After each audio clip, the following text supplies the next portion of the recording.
Oh, gee. I lose you again? No, I'm still here. You're there, but I am. Okay, here we go. All right. Aleph A. Okay. We are in Sukkah. Sukkah. Yeah, Aleph A. We have olives hay. Okay. Bundles of straw, bundles of wood, and bundles of brushwood must not be used for Sukkah covering, but they all that were untied are valid, and all are fit as walls. If one covers a sukkah with iron spits or with long bedboards, if the space between them is as wide as they are, and as wide as they, the sukkah is valid. If one hows out a No, haystack hold to on, make hold a on. sukkah, You just jumped to Ches. you didn't want to jump? Okay, all No, right. no, I wanted you to do Vav and Zion. No. They may cover with wooden planks. So says Rabbi Yehuda. Rabbi Meir invalidates them. If a board is 4 handbreadths wide, it was placed over it, it is valid, except that one may not sleep under it. A ceiling which has no plaster, Rabbi Huda says, base Shammai holds, one loosens and must remove one from one in between two. Rabbi Silla says one either loosens the planks or else removes each alternate plank. And Rabbi Meir says one removes each alternate plank but does not loosen. Okay. Okay. And here we Right, now we are um into Ches. Okay, I'm a carrot. Okay, somebody covers his sukkah with shipudim. Now these are metal spits. Okay, and we know metal is not kosher l'schach, as we've said, or ba'arochos hamita, or with the beams that hold the bed together on both sides. Um, these things are not kosher l'schach. The metal poles, because they are not they don't go from the ground, obviously, and the planks of the bed, they have the din of the bed itself. Because the bed itself is makabel tumah, the planks from the side are also makabel tumah. Right, there's a whole section which we discuss in Maseches Zavim, I think it is, about how tumah is transferred to a bed, and can you dismantle a bed and tovel it in pieces, which we say you can do. You can, so since you can tovel it in pieces, therefore the planks themselves are makabel tumah, and if you cannot use them as schach. Okay. Im yesh, but now we know that these things are not kosher l'schach. Im yesh revach beinehem kemosan kashera. As long as they have gaps between them, you've got your regular schach. So what you're doing really is you're just using these as weights to hold down your regular schach so it doesn't blow off in the wind. Okay. Now, non-kosher schach inside there, you've got the criterion is that there's got to be this space in between them that's at least equivalent to the size of the of these things themselves, and that is and this is still valid, um, right? As long so it doesn't invalidate the kosher schach as long as there are gaps. I'm wondering why they keep the word, if one covers a sukkah with iron spits, in the same sentence, or with the long bedboards, Yes. because two different things. The spits we know we can't use. So Yeah, but why no, no, they no. But it's not like it's not that? a question of you can't use them as schach. It's that you've got regular schach, but you put these non-kosher pieces of schach on top The whole, just just to hold them down. oh, Okay. that's And now does that invalidate the schach? I say no, as long as there are big gaps between them. If you put a whole bunch of these things side by side, then sure, that's going to invalidate it. But my pergola outside. I told you we fenced it in and everything with like what do you call it? Not a gate, but like something we make a I can't think of the word now. It has little holes, has squares and all. It goes all around. It's oh trying yes, to yes, like fencing. yeah, yeah, fencing, exactly But right. so what happened was he finished the whole thing. It was all done. He said goodbye. Everything was great. And all of a sudden, 5 minutes later, I look outside and the cats are pushing through the skunk on top to get out.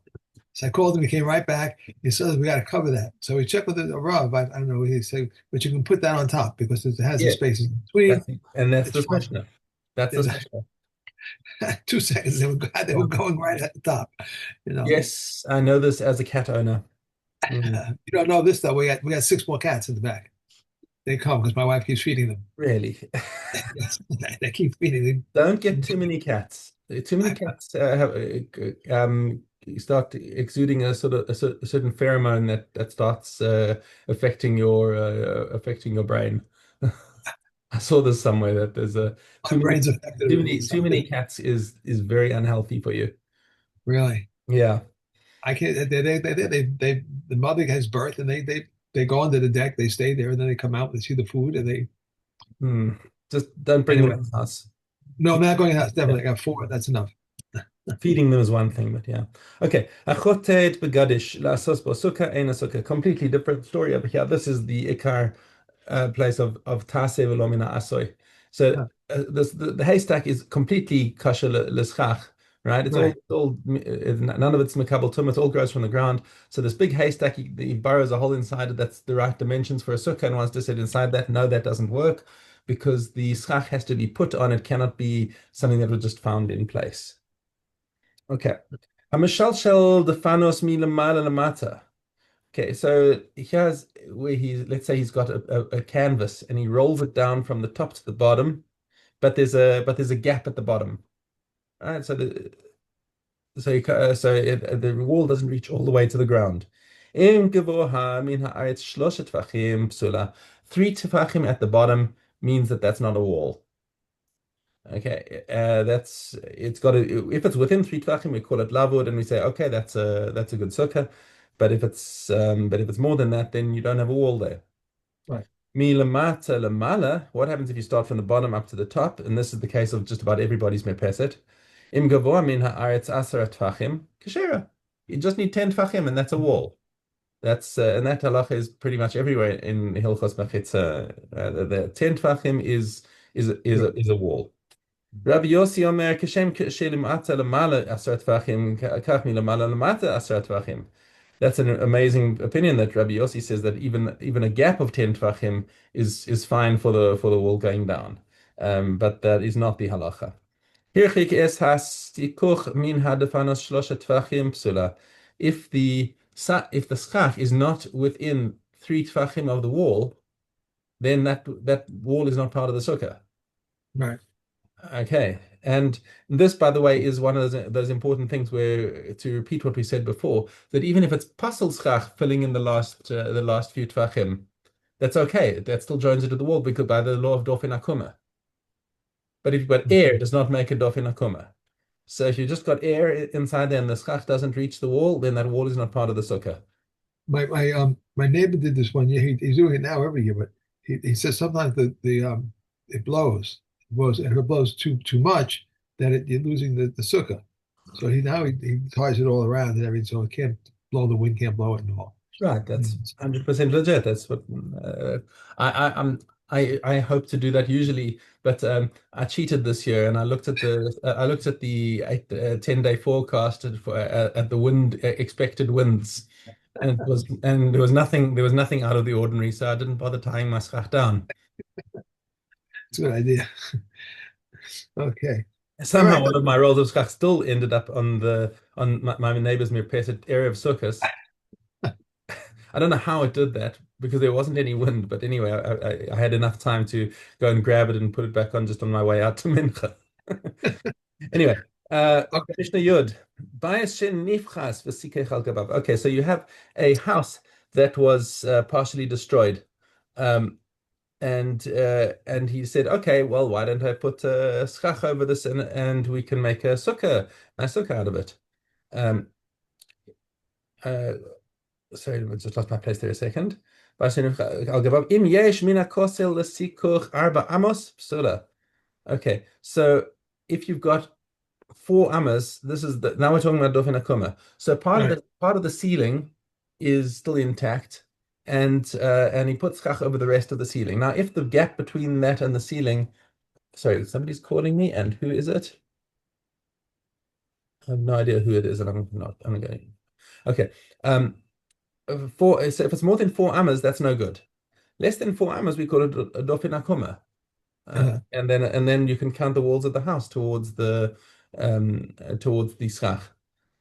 Uh, וכן חצר שהיא מוקפת אכסדרה, and the same thing goes for a courtyard that is roofed over like a portico. Right. Sukkah Gedola. What if you have a very large sukkah? Shehikifuha b'davar she'ein mesakhin bo. So when we say a sukkah gedola, which is more than when we say sukkah gedola, that's more than a sukkah katana. And the sukkah katana is the smallest allowable sukkah, which is seven Right. by 7 by 4. Okay. S- and it was surrounded sheheki for but she'ein mesakhin bo, right? So between the schach, the kosher schach, and the walls, you put something like, let's say, a metal sheet or something to hold it down. Um, then mesakhin bo im yesh tachtav 4 amos psula.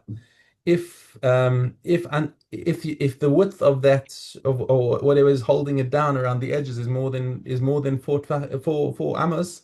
4 amos, remember, right? 4 amos It's right. is big, It's big. Big, right? yeah. That's like a person with his arms stretched out. Right. Right. Okay, that's So, that's a big space. Basically what the Mishnah is saying is, from the Mikal Lavat Hashemayah, and you hear from the negative what the positive is that you can go up to 4 amos, but not quite. mm, And that is considered a dofin akoma. okay. Okay. Um, Yoma, vav, vav.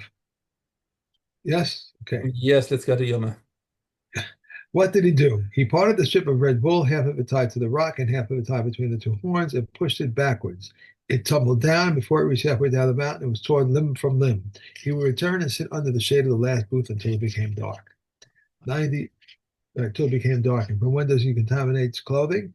As soon as he gets out the wall of Yerushalayim. Shimon says, from the time he pushes him down to the precipice. He came to the locks and the locks. He came to the ox and the he goat, which would be burned. He tore them and removed the sacrificial parts. He put them in a plate and burned them upon the outer altar. He intertwined the limbs of the ox and the he goat into twists and removed them to the place of burning. From when do these people contaminate clothing? From when they go outside the wall of the courtyard. And Shimon says, from when the fire catches onto the greater part of the limbs. They said I said to the Kohen Gadol, the he-goat has reached the wilderness. How did they know that the he-goat reached the wilderness? They set up watch posts and waved cloths, and thus they knew that the he-goat had reached the wilderness. The Yehuda said they had a dispensable signal from Yerushalayim to the place of the he-goat's sharp peak was 3 mil. They walked the mill, returned the mill, and tarried for the time needed to walk a mill. Thus they knew the he-goat had reached the wilderness. Rabbi Ishmael says, but did they not have another sign? A strip of red wool was tied atop the temple entrance, and when the he-goat reached the wilderness of the strip, wool whitened, as it had been said, even if your sins will be like crimson thread, they will become white as snow. The Kohen Gadol came to. That's it. Okay, I just want to ask. Yeah. I just want to check something. Ask a question over here. It says. Notice I can't find where the previous page. Um, I said on Zion, it says, it came to the ox and the he goat, which would be burned. He tore them and removed the sacrificial parts. It sounds like he tore the parts out of the animal, or he really shechted it in Well, some way. no, well, I mean, after it, obviously the animal's dead. Um, it's been shechted, and Right. I mean, tearing it open. I don't know why they use that verb, but he does have to cut it open in order to remove the sacrificial parts. So, um, I'm not sure why that particular verb. Yeah, it's I don't know weird. what the meaning is. Yeah. Okay. Okay. Shkalim. Olive Zion. He who tributes to a poor person, his neighbor or his townsman, is exempt from the akalban. But if he lent the half shekel to them, he is obligated to pay a kalban. Brothers who are partners, when they are obligated to pay a kalban, they are exempt from the animal type. But when they're obligated to give the animal type, they're exempt from the kalban. How much is the kalban? A silver mile, the worth of Ramea, but they'll come and say half a mile. They may convert scarlet into dark ones to lighten the burden of the wave. Just as they were collecting chests in the temple, so they were collecting chests in the provinces. If the townspeople sent their half shekels and they were stolen or lost, then if the truma had already been withdrawn, the messengers must swear in the presence of the treasurers. But if not, they must swear in the presence of the townspeople, and the townspeople must contribute other half shekels in their stead. Uh, if the missing half shekels were subsequently found or the thieves returned them, then these and those are consecrated as half shekels, but they are not credited to them for the following year. Okay. One who gives his half shekel to his colleague to contribute for him, but the colleague contributed for himself. If the truma had already been withdrawn, he misappropriated. One who contributes his half shekel for consecrated funds, if the truma had already been withdrawn and the animal bought with the money had already been offered, he has misappropriated. If one paid a half shekel with mice of shady funds or with shemitah funds, he must eat food bought with other money of an equivalent value. Okay. Shabbos. Yud Gimel. Yud Gimel. One who takes out either with his right hand or with his left hand in his bosom or his shoulder is liable for such was the method of carrying used by the sons of Kihat. And he carried hand backingly with his foot in his mouth, with his elbow in his ear, no, with his elbow in his ear, in his hair, and his money belt with the opening hanging downward between his money belt and his shirt. In the hem of his shirt, his shoe is his sandal. So I said something funny, right? Yeah, I'm just thinking of like you actually like physically you cannot get your elbow to your ear, so I'm just The same thing. What did I say that for? With the sandal, he's exempt because he did not carry out a manner of those which carry out. One who intended to take out an object in front of him and he slipped behind him is exempt behind him and is shifted to the front of him is liable. Indeed, they said a woman girded with an apron, whether in front of her or behind her, is liable for his comment for it to shift around. And Yehuda says also, let it carry us. Okay. One more? And we have, No, we didn't do. We need to do hay. right.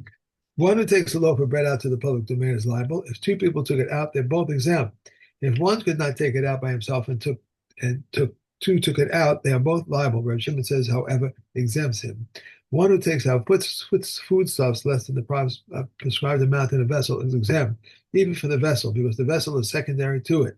A live person on a bed, he's exempt even for the bed is secondary to him. A corpse on a bed, he is liable. And similarly, one who takes out a part of a corpse, the size of an olive, or a piece of an animal's carcass, the size of an olive, or a piece of dead sherrod, the size of a lentil, he is liable. And Shimon, however, exempts him. Okay. Okay. We're going to Yeah, finish this. that just demonstrated the importance of commas. Right. I know. Right? I'm going to Commas finish save lives, they say. Let's eat, comma, grandma versus let's eat grandma. right. Brachos, hey, right. The Exodus is mentioned at night. Reb Elias of an Arian said, Behold, I am a man of 70, and I was not merited into that the Exodus be mentioned at night until Beit Zoma gave his exposition. It is said that you remember the day when you came forth out of Egypt all the days of your life. The days of your life refers to the daytime, and all the days of your life include the nighttime as well. Well, they can come and say the days of your life refer to this world, all the days of your life refer to the Messianic era as well. Okay.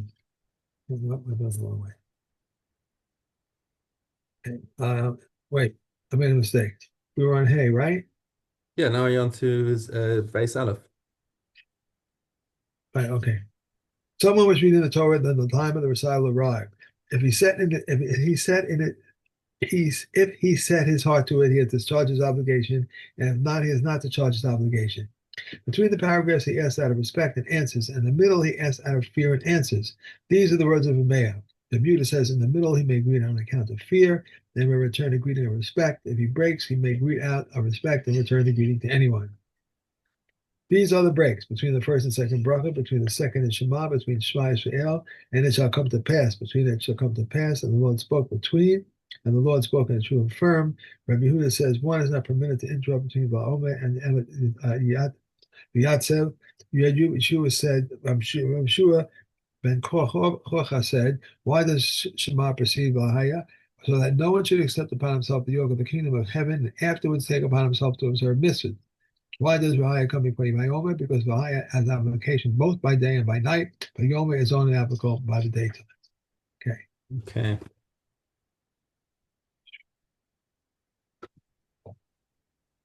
We have Mila. Above base. A household said consecrated money with a deaf, mute, a deranged person, and or a minor. If they carried out his assignment, the household has committed Mila. If they did not carry out his assignment, the storekeeper has committed Mila. If the household has sent the money with a competent person and he remembered that the money was consecrated before the agent meet the storekeeper will have committed Mila. When does he spend the money? When he spends the money, what should he do? He takes a peruta or a gentle and says, the consecrated peruta, whatever it is he consecrated unto this, since consecrated items can be redeemed with money or with items that are worth money. If the householder gave the agent a pruta and said to him, bring me lambs with half of the pruta and wicks with half of the pruta, and the agent went and bought his lambs with the entire pruta or wicks with the entire pruta, or if the householder said to the agent, bring me lambs with the entire pruta or bring me wicks with the entire pruta, and the agent went and bought lambs with half of it and wicks with half of it, neither of them has committed me'ilah. However, if the householder said to the agent, bring me lambs with half of the pruta from such and such a place, and wicks with half of the pruta from such and such a place, and the agent went and brought him lambs for the house of wicks and the wicks for the house of lambs, the agent has committed me'ilah. If the householder gave the agent two prutas and said to him, bring me an esrog, and the agent went and brought him an esrog and one pruta, with one pruta and a pomegranate with one pruta, both of them have committed me'ilah.